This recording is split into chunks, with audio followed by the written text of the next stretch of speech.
Thank you for watching our channel and our course. We are providing services for proofreading, article formatting and citation management. And there are much more about the services. For more information, you may contact us on the provided contact details. Thank you. Hello, welcome to the 8th lecture of academic writing. And today we will discuss about proofreading steps. You should know that what is the key purpose of the proofreading. Basically, the purpose is to detect and correct any mistake in the article. The mistakes could be typographical errors, grammatical mistakes, punctuation, references. Some common grammar mistakes are generally non-native English writers make these type of mistakes such as homophones, subject-verb concordance, singular or plural, sometimes dangling participles, ambiguous referencing, because they do not know the proper way of these things. First of all, I want to discuss homophones. Homophones, you know that words or group of words that share the same pronunciation but have different meaning and spelling, such as its and its, your and your, their, their or their. Mean their spelling are different, their pronunciation are same, but they have totally different meaning. The next thing is subject-verb concordance. It can be easily broken when using phrases. A large number of floats were analyzed. You can see that number.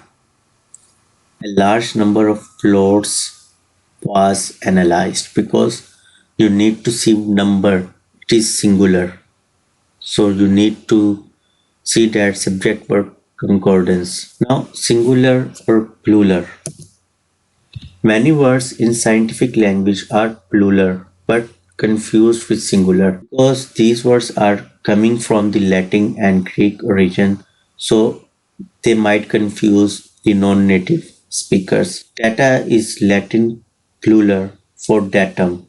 Here is the list of singular and plural. You can go through these type of differences of singular, plural and make the text correct. The next thing is dangling participle. Participles are basically forms of a verb ending in ing that can be used as adjectives to qualify a noun. Facing a hard deadline, I decided to work all night. You see that this is the dangling participle.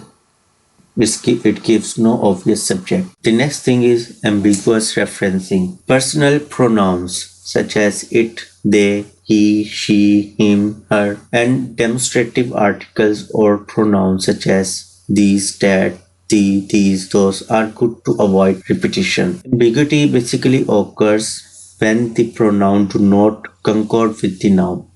So you need to focus on that. Each pulse was recorded for a total of 5 microseconds around the signal peak, consisting of 1000 sampling points. You can see that for the signal peak or each pulse, it is unclear. Each pulse consisting of 1000 sampling points was recorded for a total of 5 microseconds around the signal peak. I think this is much better way to present the same sentence. I hope you understand things you need to consider when you are proofreading your article.